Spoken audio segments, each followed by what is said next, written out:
Labro, journaliste et parolier à ces heures de Johnny Hallyday, qui va prendre la parole en premier. Non, qu'il fut un homme simple, loin de là.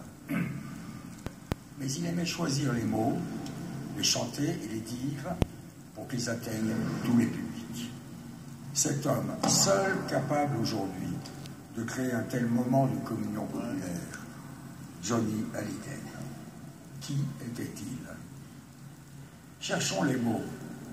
Un alchimiste, un voyageur, un aventurier, un combattant, un caméléon, un athlète, un artisan, un artiste, un fédérateur, un inventeur, un solitaire, un rocker, un amoureux, un biker, un généreux, un père par deux fois, un enfant dans un corps d'adulte, un adulte aux yeux d'un enfant, bleu en amande, ce bleu qu'il a légué avec Sylvie à David et avec Nathalie à Laura, cette étrangeté dans le regard, ce mystère. Car tout homme est un mystère. Lorsqu'il s'avançait sur une scène ou un lieu, quel qu'il soit, il avait cette démarche chaloupée, souple, qui à elle seule suscitait une question. Qui est donc cet être en apparence réservé, timide, pudique, humble et modeste, qui se transforme en monstre sacré de scène, omnipuissant chanteur, crevant les écrans et les plafonds du son, dépassant les normes, habité comme envoûté par une force venue du plus profond de sa très singulière nature. Qui était-il? D'où venait cette rage, cette fureur? Tout ou presque a été dit, écrit, filmé, télévisé sur les origines de ce singulier mélange. Cette enfance tronquée, truquée, trompée, cette plongée tout de suite dans l'univers du spectacle, le goût de paraître, les traces génétiques, les influences, les modèles, les exemples qui ont fait de lui, comme il l'admettait avec un sourire d'étonnement, une réussite quasi immédiate. Ce qui fascine les millions de gens qui ont voulu se reconnaître en lui, ce qui émeut et provoque estime et admiration, c'est qu'à travers toutes les chutes, les rebonds, les excès, les extravagances, Johnny est resté le même homme. L'homme, cette corde tendue au-dessus d'un abîme, comme l'écrivait Nietzsche, comme si la gloire ne l'avait pas fait vaciller. La gloire. Voici donc un des mots-clés de l'énigme Hallyday. Il l'a connue très tôt, elle aurait pu le détruire. Car il y a la bonne et la mauvaise gloire. Il peut exister un poison de la gloire. Elle peut vous entraîner dans les pires comportements. Elle peut enfermer un être sur lui-même, le couper des autres, lui ôter toute notion du réel, toute clairvoyance. C'est une tentation, une porte ouverte vers l'ego hypertrophié, démesuré. C'est aussi la voix du désespoir, l'appel du néant. Johnny l'a suffisamment dit et raconté, sa peur de la mort, sa crainte de la solitude, l'empreinte majeure, jamais effacée, de l'abandon paternel dont il fut la victime, lui ont souvent fait frôler le désastre et l'autodestruction. Or, et c'est là qu'il est, entre autres raisons, digne de respect et d'admiration. Il a résisté au danger de cette gloire dévoyée. Et ce faisant, il s'est fabriqué, il s'est construit. Un homme ne naît pas un homme, il le devient. Hallyday devient un homme à travers ses épreuves, ses erreurs, ses virages sentimentaux, ses accidents et blessures, et par le déroulement de cette vie invraisemblable, invraisemblable. Il accumule les expériences, il approfondit son jugement, il maîtrise sa voix. Elle devient de plus en plus grave, profonde, vigoureuse. À mesure qu'il franchit les obstacles et se casse la gueule, il se relève. Et la voix de Hallyday est nourrie par les douleurs et par les malheurs. C'est un curieux phénomène, plus il prend de l'âge, plus il prend de la force. Plus les choses de la vie vont mal, enfin vont chaotiques, plus il se fabrique. C'est à un de ces tournants chaotiques qu'a lieu un petit miracle. Il rencontre Laetitia qui va, confiera-t-il souvent, lui donner tout ce que l'on ne m'avait jamais donné.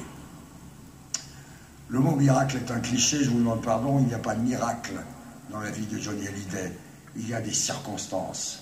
Avec le recul, elles deviennent des évidences. Au-delà et aux trois quarts de sa course folle, il était devenu évident, puisqu'il s'était construit dans ce but, qu'il allait atteindre le point fixe.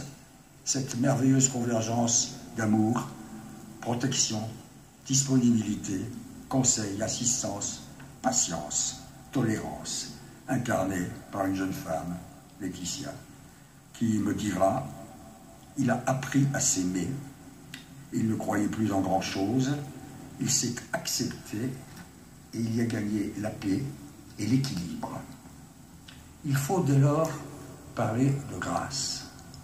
La mauvaise gloire aboutissait au poison, la bonne gloire le conduit vers une sorte de grâce.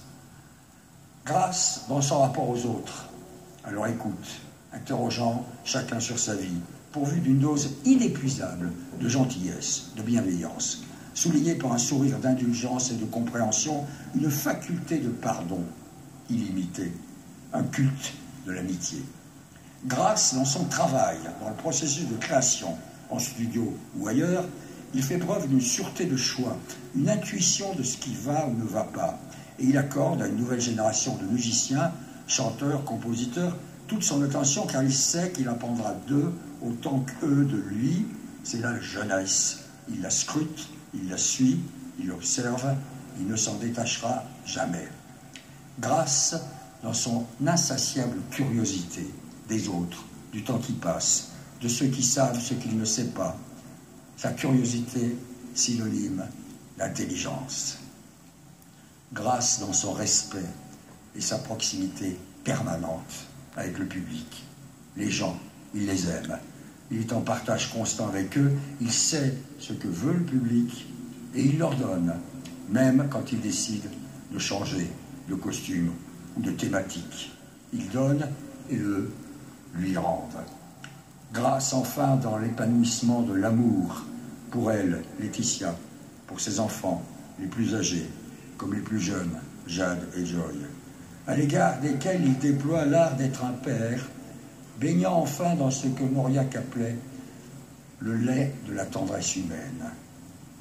Et si l'on devait faire le compte des mots prononcés dans les 1000 chansons de Johnny, on y trouvera en premier le mot amour. La grâce enfin dans sa confrontation à la douleur, à la souffrance, le refus de la mort, une résistance d'acier, un combat dont jusqu'au dernier jour, il voudra croire qu'il le gagnerait. Un courage inouï, venu d'un corps qui, même diminué, avait été le corps d'un colosse. Ainsi donc, la grâce aura été l'aboutissement de sa gloire. La gloire et la grâce, tel pourrait être le titre du roman de sa vie. Laetitia m'a confié, quand il est tombé au sol dans le bureau transformé en chambre d'hôpital, il a levé les yeux au ciel. Et puis il s'en est allé.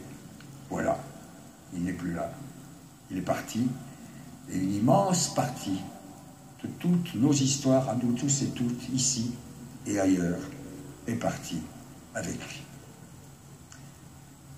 Il a levé les yeux au ciel. On pense à la phrase finale d'un film de Robert Bresson que Johnny Hallyday aurait pu prononcer. Quel drôle de chemin il m'a fallu prendre pour parvenir jusqu'à toi.